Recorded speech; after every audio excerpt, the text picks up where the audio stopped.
ኤቢ ክፉ አዎ ኤቢ ክፉ ነው ሁሉም ሰዎች ክፉ ነሽ ይሏታል እንደውም ማየ ሁሉ አውጥቼ ነው ምጥልሽ በወለደ አንጀቴ እያለቻት ነበረ ባለፈው ውሃዬ በቃ ነው እዚህ አጫውቲ እንዴት እንደምወዳችሁ እኮ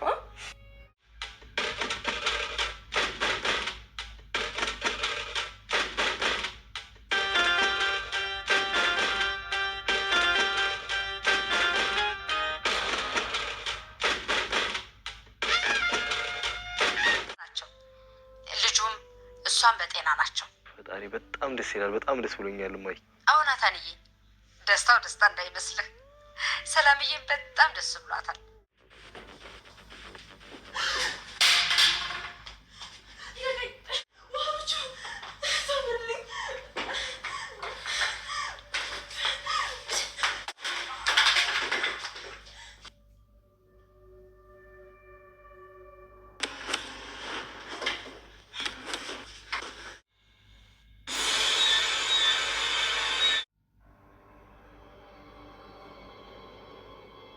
ናታን እንግዲህ ዛሬ ያየውን ነገር ማመን አቅቶታል። እንግዲህ ወይዘሮ ማርታ ሄደ ለሰላም ልጅ አባት ለልጅ ይቅርታ ለሰላም ልጇ ሆስፒታል ስለወለደች ለልጁና ለእናትየዋ የሚሆን ልብስ እንግዲህ አዘጋጅታ አስቀምጣ ስለነበረ ሂደ ያንን ልብስ ይዘህና ቶሎ ቀጥታ በጣም እፈልገዋለሁኝ በማለት እንግዲህ ልካው ነበረ። እሷም በመላኳ ናታን እንግዲህ እየሮጠ ወደ ቤት ነበር የመጣው።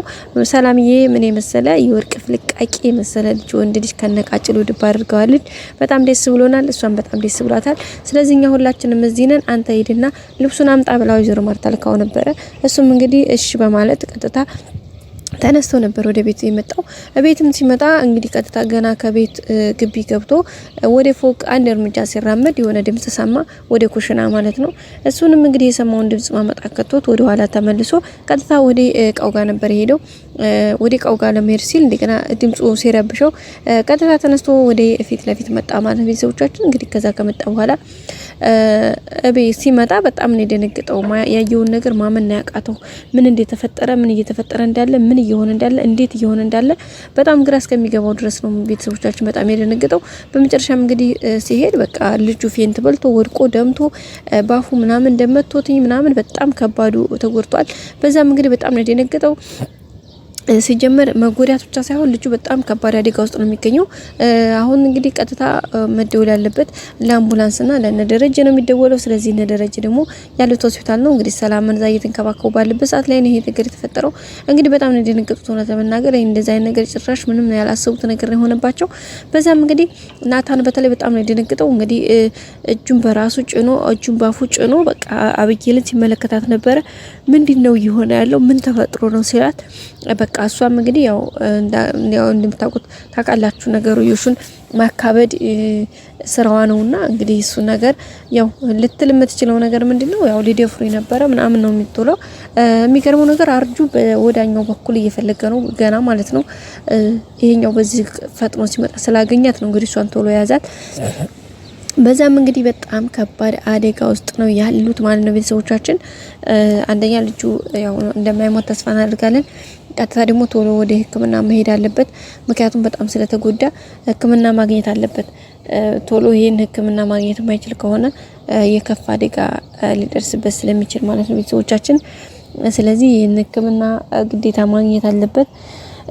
ለሱም እንግዲህ እናቱ ደረጀ ጋር መደወል አለበት። ደረጀ ደግሞ በጣም ነው በዚህ ጉዳይ የሚናደደው። እንደምታውቁት ደግሞ ካሁን ቀደም አብጌልን ከሱ ልጅ ጋር ያለች ነገር ራቂ ምናምን ተብላ ነበረ። ግን እሷም ደግሞ አላረፈችም። በራሷ ችግር ነው። ምክንያቱም ታንዴ ሁለቴ ቢነገራትም አልሰማ ስላለች ሁኔታው በጣም ከባድ ነው ማለት ነው ቤተሰቦቻችን። ስለዚህ ሊሆን የሚችለው ነገር በጣም በከባዱ አደጋ አለው። እንግዲህ አብጌል ደረጀ አሁን በተለይ በጣም ከባድ አደጋ ውስጥ ሪስክ ውስጥ ነው የምትገኘው። ታሰር ሁሉ ትችላለች። ምክንያቱም ልጁ በጣም ስለተጎዳ ያው የመጀመሪያ የመታችው እሷ ናት። ሲቀጥል ደግሞ ውሃን ብትመታውም የውሃ ከተጠያቂነት እንትና አይላትም። ምክንያቱም ውሃ ብትመታውም የውሃ ህፃን ስለሆነች እድሜዋ ከ18 ዓመት በታች ስለሆነች ለስር አይዳርጋትም ማለት ነው። ስለዚህ ዋናው ትልቁ አደጋ ያለው እሷ ላይ ስለሆነ እንግዲህ በጣም ከባድ አደጋ ውስጥ ነው የምትገኘው ማለት ነው ቤተሰቦቻችን። እንግዲህ ይሄን ነገር እንዴት እንደምትወጣው አናውቅም። ግን በተታሰር ጥሩ ነው ብዬ አሰብኩኝ ጋይስ። ምክንያቱም መታሰሩ መልካም ነው። ለምን እዚህ ጋር ቤተሰቡን ከምታተራምስ አንዳንድ ነገሮችን ከምታደርግ እዛ ስትሄድ ምናልባት ትንሽ ረፍት ልታደርግ ስለምትችል በዛ ላይ ደግሞ ናታንና ዳጣም እሷ የተወሰነ ታስራ እስከምትወጣ ድረስ ጥሩ ነው። በዛ ላይ ደግሞ አባቷ ያላት ነገር በተለይ ለአባቷና እናቷን እያደረገች ያለችው ነገር በደንብ ይገባታል፣ ጥንቅቅ አድርጎ ማለት ነው ጋይስ። ምክንያቱም አንዳንድ ሰው እኮ ሰው ካልሄደና ካልሞተ አይመሰገንም ሲባል ሰምታችሁ ታውቃላችሁ ጋይስ? እውነት እኮ ነው። እውነት ለመናገር አንዳንዴ አጠገባችን ያሉ ሰዎች ምንም ያክል ውለታ ቢውሉን ምንም ያክል ቢወዱን የነሱ ውዴታ እናንተን ትንሽ ፈንጠር ብለን ወይ ደግሞ ጥቅማቸውን ካላየ ነው ውለታ ምንም አይነት ነገር የተደረገልን መስሎ አይታየንም። በቃ የራሳችንን በተለይ በቃ ጥቅም ፈላጊዎች ነው የምንሆነው። በዛ ላይ አንዳንድ ሰው ሁሌም ከጎናችን ሲሆን አይዟችሁ ሲለን በድክመታችን ወይም በጎዶላችን ሰውየው ሲገኝ እንደምን ይቆጠራል መሰላችሁ ጋይስ? በቃ እንደ ግዴታ እንቆጥርበታለን ያንን ሰውና አሁንም በቃ ደረጀ እንግዲህ ብዙ ነገር እያላት ነው አብጌልን ማለት ነው። መከራት፣ ገሰጻት፣ አስተማራት፣ ተቆጣት፣ በቃ ብዙ ነገር አደረገ፣ ግን እምቢኝ አለች። ስለዚህ አሁን እንግዲህ ምን ጨው ለራስ ብለህ ስትጣፍጥ ካልጣፈጥ ድንጋይ ነው ብሎ ይወረውሩሃል ነው አይደል ነገርዮሹ። ስለዚህ በቃ እሱ ነው የሚሆነው ነገርና አብጌልም አሁን በዛ መልኩ ትንሽ ቁንጥጫ ብታገኝ መልካም ነው። ከዛ አንደኛ የአባቷን ምክር ቆም ብላ ታጤነዋለች። ምን ብሏት እንደነበረ ይገባታል።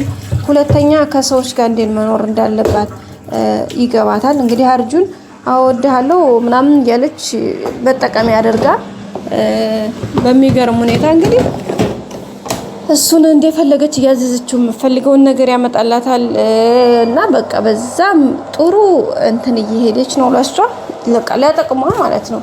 በቃ የጥቅሟን የመጀመሪያ እንትን ታስቀድማለች፣ ለሱ ትነግራለች። እሱ ከገባ ገብቶ የሚመጣውን የማይመጣውን ያመጣል።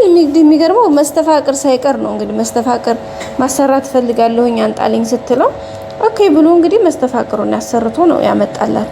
ስለዚህ በዚህ ልክ ነው እንግዲህ እየሆነ ያለው ማለት ነው። ቤተሰቦቻችን ከባድ ነው፣ ምንም ማድረግ አይቻልም። እንግዲህ ያው ሁሉም ሲያገኘው ነው የሚገባው እና ትንሽ አብጌል ብትቆነጠጥ መልካም ነው ብዬ አስባለሁ። እናንተስ ምን ትላላችሁ ቤተሰቦቻችን? እንደዛ ጥሩ አይደለም ብላችሁ ታስባላችሁ? አዎ እንደዛ ቢሆን መልካም ነው ብለን እናስባለን። አለዛ አብጌል ምንም መማሪያ የላትም። በቃ እዚህ ጋር ናታንን እና ዳጣን ለማጣላት እዚህ ጋር ደግሞ በቃ ብዙ ሺህ መንገዶችን ነው እያደረገች የምትገኘው። ስለዚህ ለሱ ደግሞ ትንሽ ቁንጥጫ መልካም ነው ብዬ አስባለሁ።